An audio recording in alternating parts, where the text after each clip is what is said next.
As rebaixas de verán comezan de forma oficial o vindeiro 1 de xullo, aínda que as grandes plataformas xa adiantaron os descontos neste mes de xuño.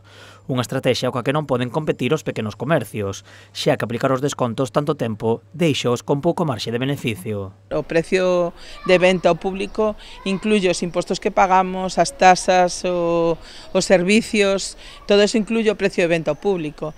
Entón, se nos vendemos a un precio rebaixado, non podemos estar pagando nin manter a porta aberta con precios moi rebaixados todos os anos. Dende a Asociación de Comerciantes Zona Aberta de Vilagarcía sinalan que o adianto das rebaixas é unha competencia desleal.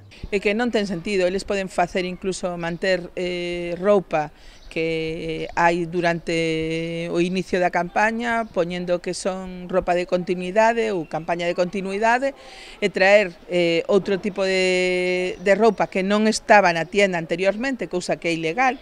Pero claro, como nadie comproba eso, evidentemente, nós non podemos facer eso, porque os pequenos establecementos solo teñen ese stock que hai na tienda. Zona Aberta pide ás administracións que controlen máis as grandes empresas para axudar ao comercio local. Pero se ti aquí non podes facer rebaixas, pero en Madrid liberalizamos horarios, rebaixas, días de apertura, pois por internet ou incluso indo ali a comprar o fin de semana, vai a xente. Entonces, é unha competencia moi complicada.